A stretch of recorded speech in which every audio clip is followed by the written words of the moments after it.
अस्सलामुअलैकुम स्टूडेंट्स। उम्मीद करता हूँ आप लोग खैरियत से होंगे। हाज़िर हूँ एमएफ इंग्लिश सेंटर से। तो स्टूडेंट, आज जो हमारा चैप्टर है वो है chapter number 1 physical quantities and measurement, और जो इसका टॉपिक है वो है 1.3 प्रीफिक्सेस। तो प्रीफिक्सेस जो है वो हम इंग्लिश में भी पढ़ चुके हैं, लेकिन यहाँ पर एक चीज़ आपको वाज़े कर दूँ कि ये इंग्लिश वाले प्रीफिक्सेस नहीं हैं, ना ही उससे रिलेट करते हैं। तो बिल्कुल नई चीज़ है। हेडिंग पढ़ के ये नहीं सोचिएगा कि 9 वाले ही हैं जो कि 9 की इंग्लिश के बुक में थे। बिल्कुल नई चीज़ है, बिल्कुल नया कॉन्सेप्ट है, फिज़िक्स से रिलेट करता है, काफ़ी ज़्यादा इम्पॉर्टेंट है, न्यूमेरिकल में इस्तेमाल होता है।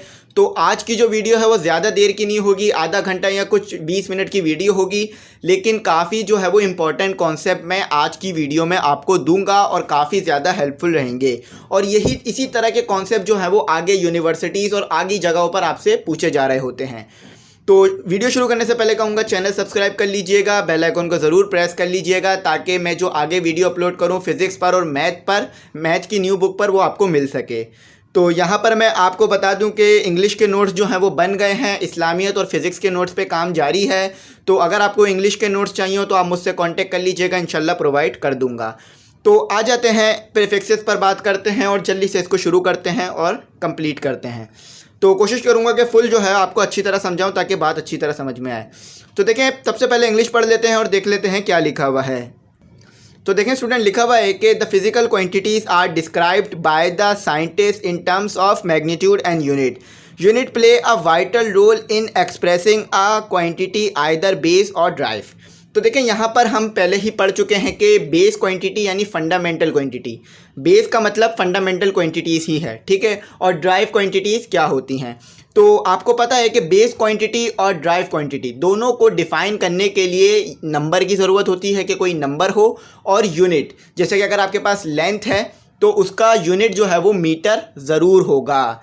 तो इसी तरह से जो है वो प्रीफिक्सेस का भी इस्तेमाल किया जाता है फिज़िकल और ड्राइव क्वांटिटी में, यानी बेस क्वांटिटी और ड्राइव क्वांटिटी में प्रीफिक्सेस का भी इस्तेमाल होता है।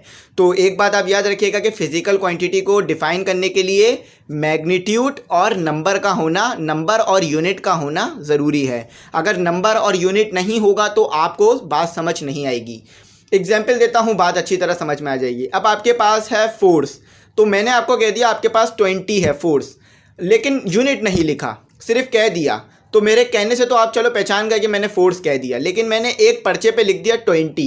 अब वो 20 क्या है? वो 20 जो है वो लेंथ है, फोर्स है, मास है, टाइम है, क्या है? तो जब तक मैं उसका यूनिट नहीं लिखूंगा आपको समझ नहीं आएगा। और यूनिट कभी भी पूरा नहीं लिखते हैं, सिर्फ सिंबल लिखते हैं। जैसे कि न्यूटन जो है हमारे पास फोर्स का यूनिट है, सिर्फ एन लिखा जाएगा।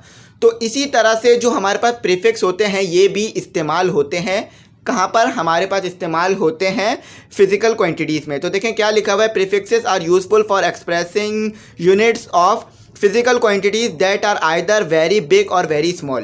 तो बेसिक डेफिनेशन क्या है, प्रीफिक्सेस का इस्तेमाल क्यों किया जाता है? कि जो बहुत बड़ी बड़ी क्वांटिटीज़ होती हैं हमारे पास उसको डिफ़ाइन करने के लिए, या जो बहुत छोटी छोटी क्वांटिटीज़ होती है उसको डिफ़ाइन करने के लिए।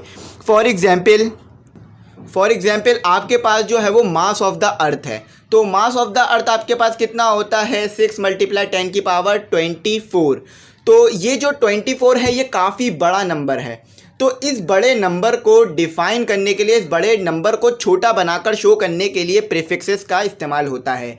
और एक बात आप याद रखिएगा, प्रीफिक्सेस जो है या प्रीफिक्स जो है ये हमेशा यूनिट से पहले आता है, यूनिट के बाद नहीं आता। यानी ऐसे नहीं होगा कि मिलीमीटर होता है हमेशा, ऐसे नहीं होगा कि मीटर मिली और मीटर नैनो, बल्कि ऐसे होगा मिलीमीटर, नैनोमीटर, पिकोमीटर।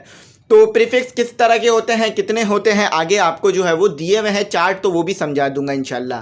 तो प्रीफिक्स हमेशा जो है वो यूनिट से पहले आता है। और जो हमारे पास बड़ी बड़ी क्वांटिटीज़ होती हैं ना, जैसे कि मास ऑफ द अर्थ हो गया, और distance between earth and sun, distance between earth and moon, तो इस तरह की जो क्वांटिटीज़ होती हैं इनके दरमियान इनको जो है वो छोटा करके डिफ़ाइन करने के लिए प्रीफिक्सेस का इस्तेमाल किया जाता है।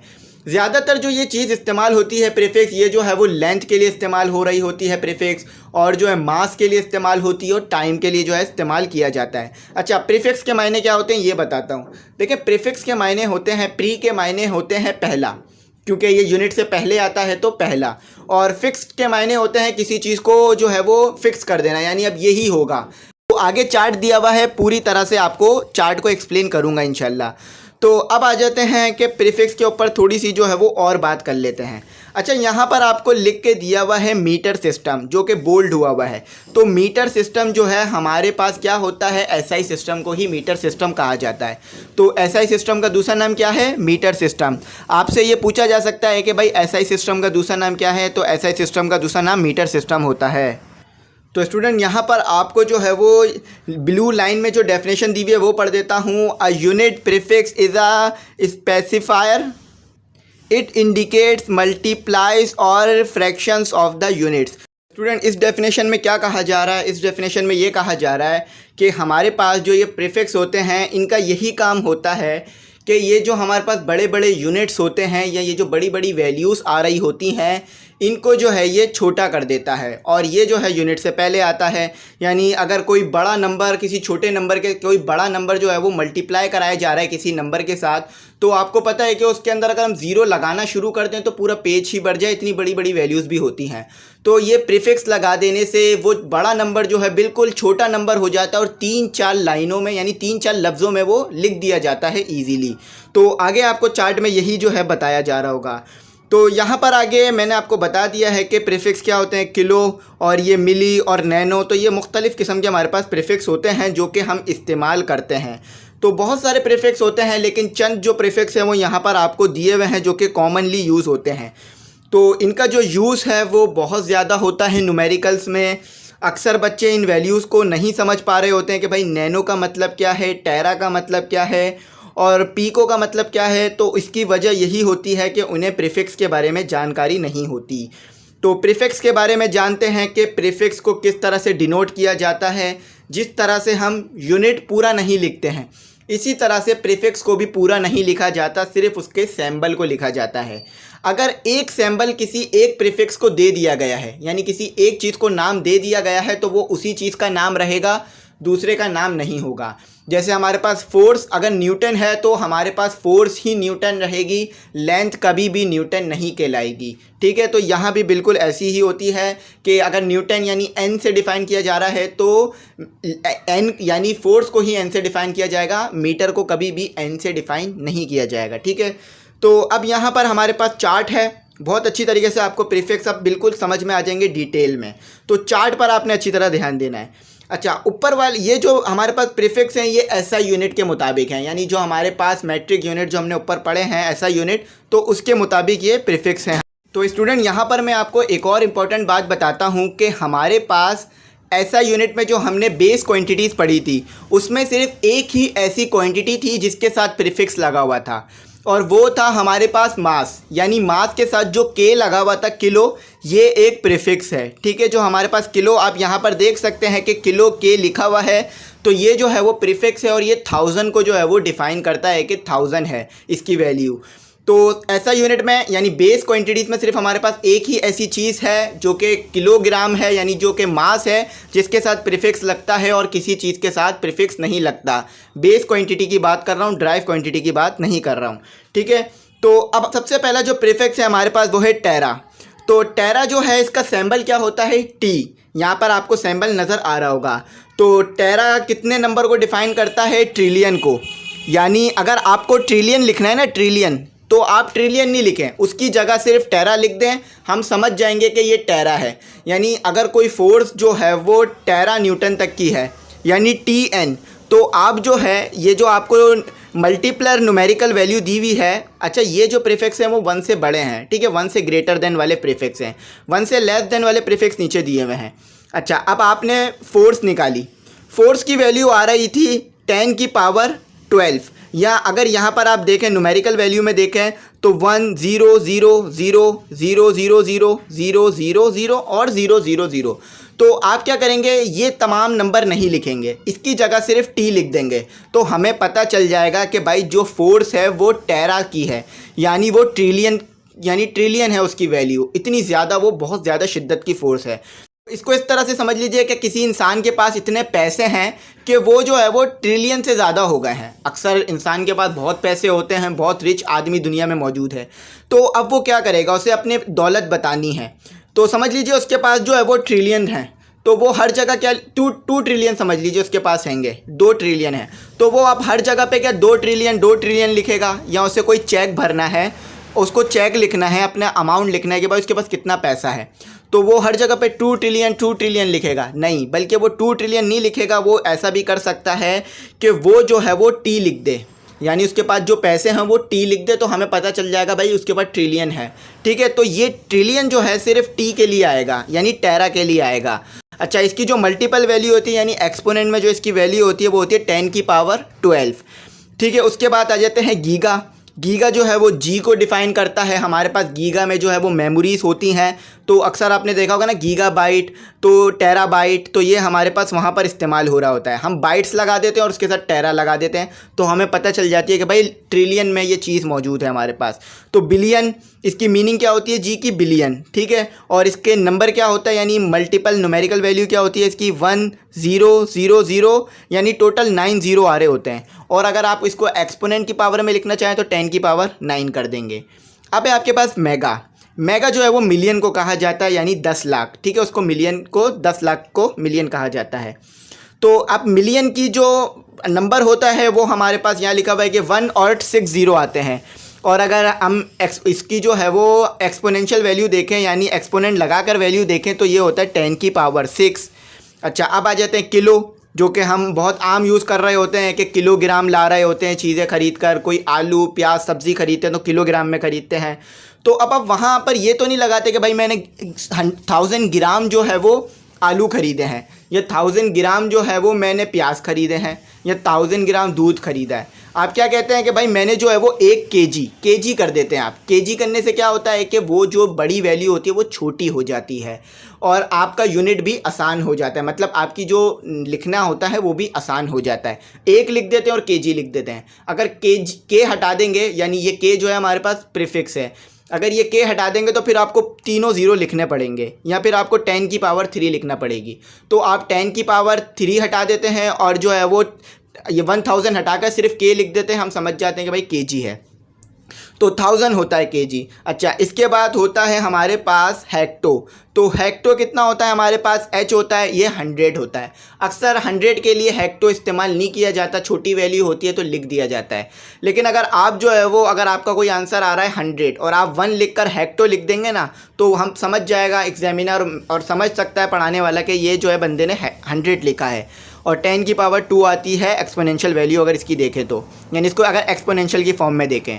अच्छा, अब जो है हमारे पास डेका, तो डेका जो है हमारे पास डीए से डिनोट किया जाता है, और हेक्टो जो है वो स्मॉल एच से डिनोट किया जाता है। तो डेका जो है हमारे पास 10 को डिफ़ाइन करता है, यानी 10 को डिफ़ाइन करता है, तो 10⁻1। ठीक है, अगर किसी भी चीज़ की पावर आप 1 लेंगे तो वही चीज़ रहेगी जो थी। ठीक है, अगर आप 5⁻1 लेंगे तो आपके पास 5 ही बचेगा। अब आ जाते हैं उन यूनिट्स के ऊपर जो कि 1 से छोटे होते हैं, यानी अब तक तो हम उन यूनिट्स की बात कर रहे थे जो कि 1 से बड़े हैं, लेकिन अब 1 से छोटे यूनिट्स की बात करते हैं। तो 1 से छोटा यूनिट है हमारे पास, सबसे पहला है डेसी। अक्सर जो है वो हमारे पास चीज़ें होती हैं डेसीमीटर और डेसीमीटर क्यूब वॉल्यूम हो, तो वहाँ पर हमें जो है वो 0.1 आ रहा होता है, तो हम 0.1 हटा के सिर्फ डेसी कर देते हैं। तो ये जो है वो स्मॉल डी से डिनोट किया जाता है, और इसकी वैल्यू होती है 10th, यानी 0.1। और अगर आप इसको एक्सपोनेंशियल फॉर्म में लिखेंगे तो 10⁻1 आएगा। अगला जो है हमारे पास वो है सेंटी। तो अक्सर आप सुनते रहते हैं सेंटीमीटर, और जो ये सेंटीमीटर काफ़ी ज़्यादा जो है वो लेंथ के लिए इस्तेमाल किया जाता है।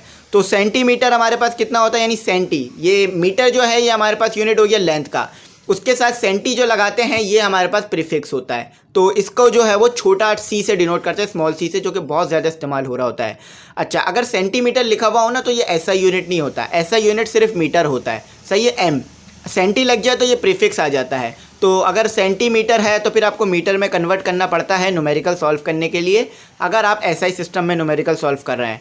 तो ये जो है वो 100 को डिनोट करता है, यानी 100। तो अगर इसकी हम न्यूमेरिकल वैल्यू देखें तो 0.01 होती है, यानी ये 0.01 के बराबर होता है। और अगर पावर में देखें तो 10⁻2 होती है। अब आ जाते हैं मिलीमीटर। ये भी लेंथ के लिए बहुत ज़्यादा जो है वो इस्तेमाल हो रहा होता है, और मास के लिए मिलीग्राम, मिलीमीटर। अच्छा, सेंटीग्राम कम इस्तेमाल होता है मास के लिए, मिलीग्राम बहुत ज़्यादा इस्तेमाल हो रहा होता है। तो ये एम को डिनोट करता है और इसकी वैल्यू होती है 1000th यानी 10th की पावर -3, और अगर इसको हम नंबरों में लिखें तो 0.001 होता है।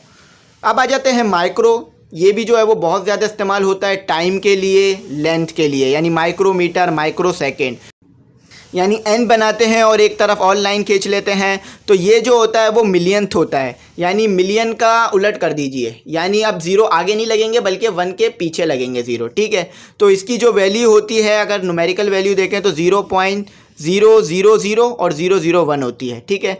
तो इसकी जो पावर होती है वो होती है 10 की पावर -6। अच्छा, अब आ जाते हैं नैनो टाइम के लिए, लेंथ के लिए इस्तेमाल होता है, ठीक है। नैनो जो है वो मास के लिए इस्तेमाल नहीं किया जाता, यानी नैनो केजी नहीं कहा जाता, हो सकता है लेकिन कहा नहीं जाता अक्सर।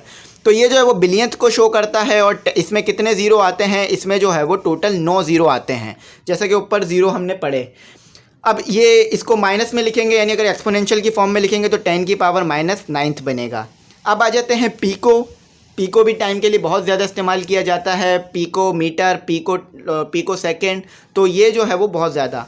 अब आपके पास कंसीडर करें 2 पीको सेकेंड है, यानी आपके पास 2 ट्रिलियंथ सेकेंड है, ट्रिलियन नहीं ट्रिलियंथ, आगे TH भी आएगा, तो 2 ट्रिलियंथ सेकेंड है। अब मैं आपको बोलूँ ये नंबर 4 बार लिखो, तो अगर आप ये नंबर 4 बार लिखेंगे तो आपको बार बार जो है वो ट्रिलियंथ लिखना पड़ेगा, और फिर आखिर में 2, आखिर में 2।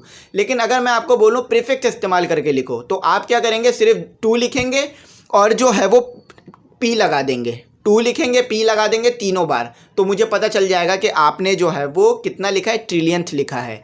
इतना आसानी से आप इसको एक्सप्रेस कर सकते हैं। तो पिको के लिए जो है वो P डिनोट होता है स्मॉल p, और हमारे पास ये होता है ट्रिलियंथ, और इसके अंदर कितने जो है वो कितने ज़ीरो होते हैं, 12 ज़ीरो होते हैं, और 10 की पावर -12 होता है ये। अच्छा, फेंटो जो है वो F के लिए डिनोट होता है, और ये भी टाइम के लिए इस्तेमाल किया जा सकता है, यूनिट प्रीफिक्स इस्तेमाल किया जा सकता है ये। और इसकी जो होता है वो हमारे पास होती है, तो क्वाड्रिलियंथ जो है ये हमारे पास कहलाता है, यानी अगर इसका जो मीनिंग कहें तो ये क्वाड्रिलियंथ होता है, और इसके अंदर कितने ज़ीरो आते हैं, 15 ज़ीरो आते हैं। अगर मैं ये गिनूंगा तो फिर 0 0 0 ही बोलता रह जाऊंगा, तो मैं आपको शॉर्ट में बताता हूँ, 15 ज़ीरो आते हैं 10 की पावर -15। तो ये एक्सपोनेंशियल फॉर्म जो हम इस्तेमाल करते हैं ना स्टूडेंट, तो इसीलिए इस्तेमाल करते हैं कि हमारे पास जो है ये 10th की जो इतने सारे ज़ीरो आ रहे होते हैं इसे ना लगाएं, सीधा जो है वो 10 लिखकर ऊपर जो है वो पावर में बता दें कि भाई कितने ज़ीरो हैं या कितने नंबर या कितनी वैल्यू मौजूद है। इससे आसान जो है वो हम ये कर दें कि हम जो है ये प्रीफिक्स इस्तेमाल कर लें। तो आप जो है ये तमाम प्रीफिक्स ज़रूर याद कर लीजिएगा ताकि आसानी हो जाए आपको न्यूमेरिकल को समझने में। अक्सर सेंटीमीटर, मिलीमीटर, माइक्रोमीटर आ रहा होता है। अब आ जाते हैं एटो। तो एटो जो है वो ए को डिनोट करता है, और ये जो है वो क्वांटिलियंथ, यानी इसके मीनिंग क्या होते हैं, इसके मीनिंग होते हैं क्वांटिलियंथ, यानी क्वांटिलियंथ जो है इसे कहा जाता है। और इसमें कितने ज़ीरो होते हैं, इसमें होते हैं 18 ज़ीरो, और एक्सपोनेंशियल फॉर्म में लिखेंगे तो 10 की पावर -18 ज़ीरो कहलाएंगे। तो ये आपने फेंटो और एटो जो है वो कम ही सुना होगा, ज़्यादातर पीको तक ही सुने होंगे यूनिट्स के साथ प्रीफिक्स को इस्तेमाल होते हुए, यानी आपने जो है वो यूनिट के साथ पीको तक ही प्रीफिक्स को इस्तेमाल होता हुआ देखा होगा। लेकिन जब बहुत ज़्यादा एक्यूरेसी लाई जाती है ना चीज़ों में, यानी बहुत ही छोटे लेवल पे स्टडी की जा रही होती है और बहुत ही एक्यूरेसी के लिए स्टडी की जा रही होती है, तो ये फेंटो और एटो की वैल्यू जो है इन्हें भी इस्तेमाल में लिया जाता है।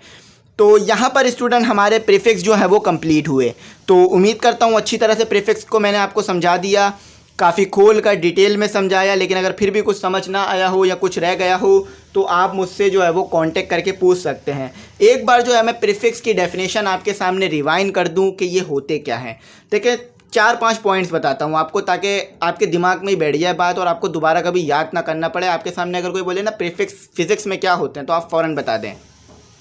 देखिए ये जो है वो यूनिट से पहले आते हैं, और ये कब आते हैं, यूनिट से पहले आते हैं, ठीक है। और इनका इस्तेमाल क्यों किया जाता है, ताकि जो बहुत बड़ी बड़ी वैल्यूज़ होती हैं, जो बहुत बड़े बड़े नंबर या बहुत छोटे छोटे नंबर जो कि बहुत ही छोटे होते हैं, जिनकी पावर 10 की पावर 5, 6 या 10th या 2, 3 भी हो जाए, तो उनको डिफ़ाइन करने के लिए, उनको जो है वो छोटा करके एक्सप्रेस करने के लिए ये इस्तेमाल होता है।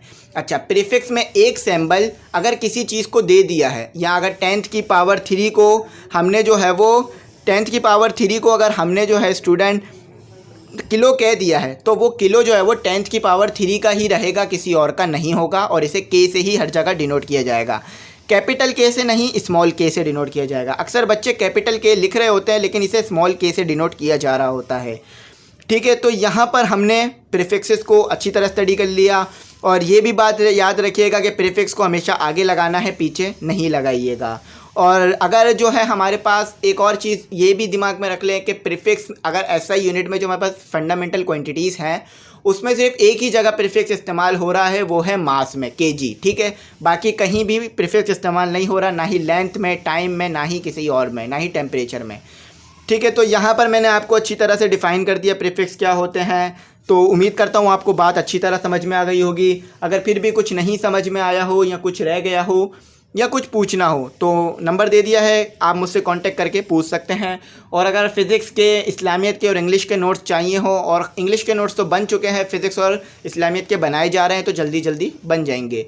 तो अगर इंग्लिश के नोट्स आपको चाहिए तो आप मुझसे कांटेक्ट कर लीजिएगा, प्रोवाइड कर दूंगा। नोट्स की जो फ़ीस है वो 100 रुपीज़ है, क्योंकि इन नोट्स को बनाने में, इनको लिखने में, प्रिपेयर करने में काफ़ी टाइम लगता है, पूरी मैनेजमेंट लगती है, और काफ़ी जो है वो चीज़ों का जो है हम वेस्ट करते हैं, और काफ़ी इस्तेमाल करने के बाद इन नोट्स को बनाते हैं, तो इसीलिए इनकी फ़ीस रखनी पड़ती है। लेकिन जो चीज़ कम पैसों में और कम टाइम में बन जाती है तो वो हम फ्री ऑफ कॉस्ट आपको प्रोवाइड कर देते हैं।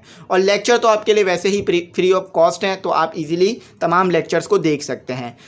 तो उम्मीद करता हूँ बात आपको अच्छी तरह समझ में आ गई होगी। लेकिन अगर फिर भी कुछ समझ नहीं आया हो तो कमेंट सेक्शन में मैसेज कर लीजिएगा, पूछ लीजिएगा, या नंबर पे मैसेज करके पूछ लीजिएगा। दुआओं में याद रखिएगा। Thanks for watching. अल्लाह हाफिज़।